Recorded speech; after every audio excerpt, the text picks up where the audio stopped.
Good morning, नमस्कार। मैं हूं आपके साथ प्रियंका शर्मा। रिपब्लिक भारत के कुचिना स्टूडियो में आप सभी का बहुत स्वागत है। सुबह के 9 बज चुके हैं। इस बुलेटिन में मेरे साथ सहयोगी सागर भी मौजूद है।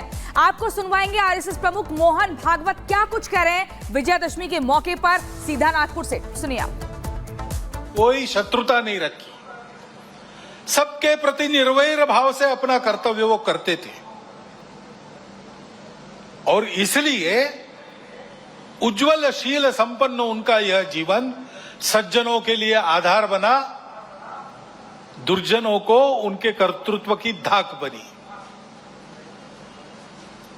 इस प्रकार की समाज में शक्ति जब खड़ी हो जाती है तब फिर समाज का उत्थान होता है, देश का उत्थान होता है, बाकी सब सहायक बनता है। ऐसे व्यक्तिगत और राष्ट्रीय चरित्र की आवश्यकता आज की परिस्थिति हमको बार बार बता रही है, ये आवश्यक है और उसके आदर्श ये जीवन है। क्योंकि परिस्थिति हमेशा चुनौतियां तो रहती ही है, अच्छा भी रहता है। दुनिया की हो, देश की परिस्थिति हो। अभी वैज्ञानिक प्रगति का वर्णन करते समय आपने बताया भविष्य के लिए तैयार होना है और भविष्य इस तकनीकी के कारण कई प्रकार की नई सुविधाएं लेके आएगा। आज तक विज्ञान कई प्रकार की सुविधाएं लेकर आया है।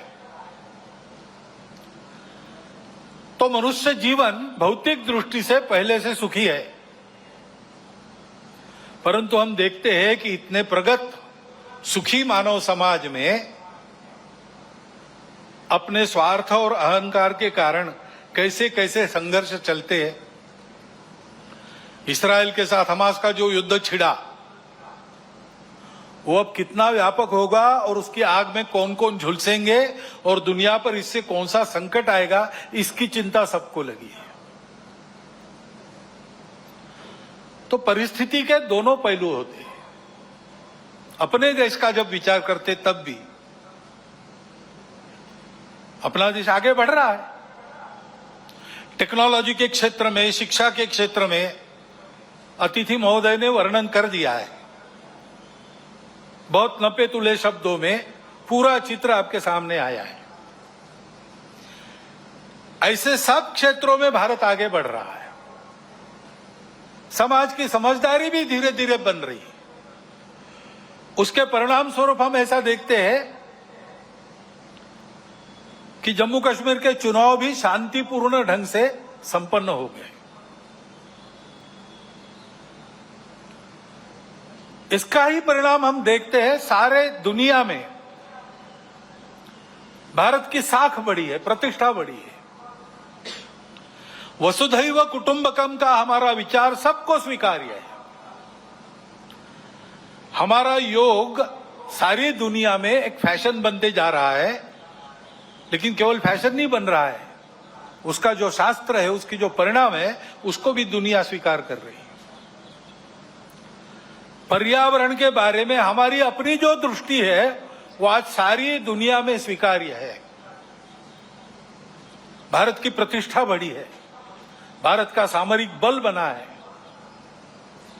कई मामलों में देश आगे जा रहा है और आगे ले जाने का प्रयास शासन के द्वारा, प्रशासन के द्वारा, देश के युवकों के द्वारा, वैज्ञानिकों के द्वारा, किसानों के द्वारा, जवानों के द्वारा, सबके द्वारा हो रहा है। विशेषकर युवा पीढ़ी में हम देखते हैं कि स्व के गौरव की भावना बढ़ रही है। अपने देश के भविष्य के लिए बहुत अच्छे लक्षण हैं और ये चलते रहेंगे। ऐसा नहीं है कि ये किसी तात्कालिक समय के वैशिष्ट्य के नाते खड़े हैं। ये करवट बदली है भारत के समाज में और समाज आगे बढ़ेगा, देश को आगे ले जाएगा, इसका पूर्ण विश्वास है। परंतु जीवन का मार्ग कभी निष्कंटक नहीं होता और इसलिए कुछ चुनौतियां भी सामने है। विजयादशमी के भाषण में इन दोनों बातों की चर्चा होती है, परंतु चूंकि देश की आगे कुछ चलती रहेगी ये विश्वास है, उस तरफ देश ने रुख कर लिया है और देश आगे ही बढ़ेगा। उसकी चर्चा इस भाषण में आज मैं कम करने वाला हूं। एक चुनौती ऐसी ध्यान में आती है जिसका विचार हम सबको करना चाहिए, क्योंकि वो केवल हमारे सामने यानी संघ के सामने चुनौती नहीं है, केवल हिंदू समाज के सामने नहीं है, केवल भारतवर्ष के भी सामने नहीं है, पूरे दुनिया में वो चुनौती उठ रही है। उसको हमको समझना होगा, क्योंकि बहुत मायावी रूप धारण करके वह चुनौती आगे चलती है। इसलिए उसकी चर्चा करना मुझे आवश्यक लगता है। भारत आगे बढ़ रहा है, लेकिन भारत आगे न बढ़े ऐसा चाहने वाली शक्तियां भी दुनिया में है, जिनके निहित स्वार्थ मार खाते हैं भारत के प्रमुखत्व के कारण।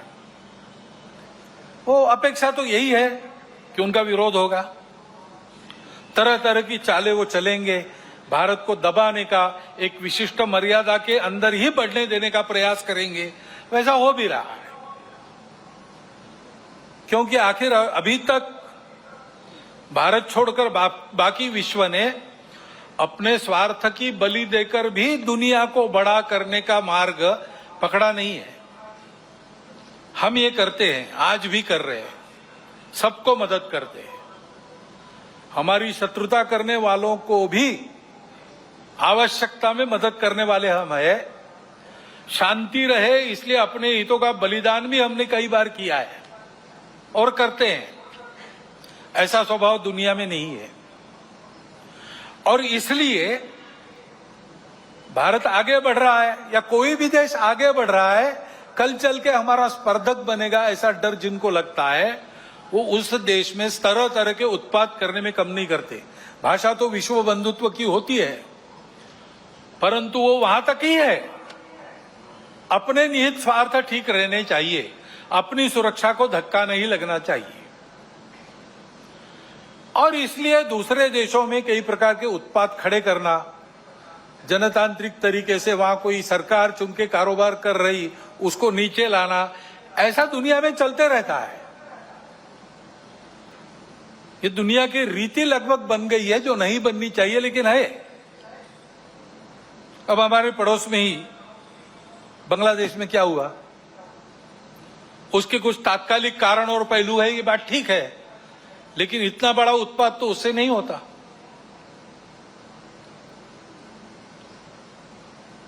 वो कारण, उनकी चर्चा जिनका विषय है वो करे, परंतु दो बातें ध्यान में आती है। पहली बात है कि उस उत्पाद के कारण वहां के हिंदू समाज पर जो अत्याचार बार बार होते हैं, उस परंपरा को फिर से दोहराया गया।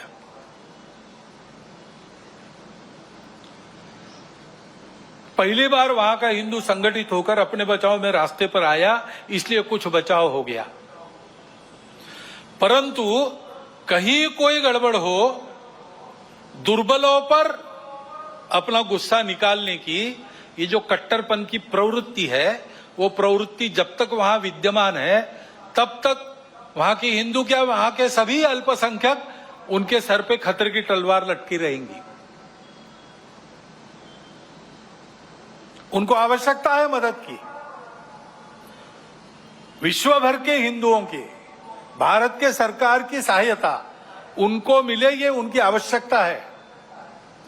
परंतु इससे ये ध्यान में आता है, और ये ध्यान में आना चाहिए, हिंदू समाज के भी ध्यान में आना चाहिए कि दुर्बल रहना अपराध है। हम अगर दुर्बल है, असंगठित है, तो उसका मतलब हम अत्याचार को निमंत्रण दे रहे हैं। निमित्त कुछ नहीं चाहिए, हम दुर्बल है, यह निमित्त पर्याप्त है। और इसलिए जहां कहीं भी हम हैं, वहां संगठित रहना, सशक्त रहना,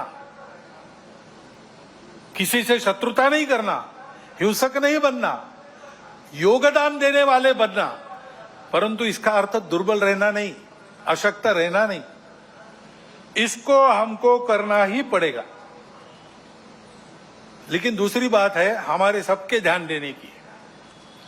अब वहां चर्चाएं ऐसी चलती है बांग्लादेश में कि भारत से हमको खतरा है, और भारत से खतरा है, इसलिए पाकिस्तान को साथ लेना चाहिए।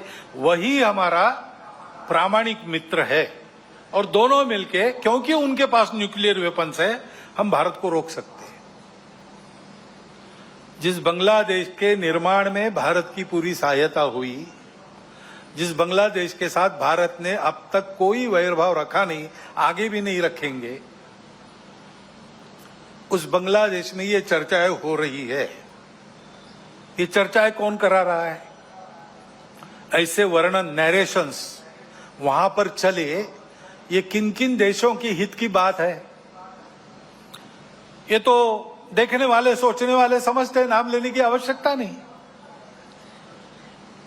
हमारे देश में भी ऐसा हो, ये इच्छा है, क्योंकि भारत बड़ा बनेगा तो सब स्वार्थ के दुकान तो बंद हो जाएंगे, और इसलिए भारत का ये सामर्थ्य न बने। ऐसे उद्योग चल रहे हैं। Deep state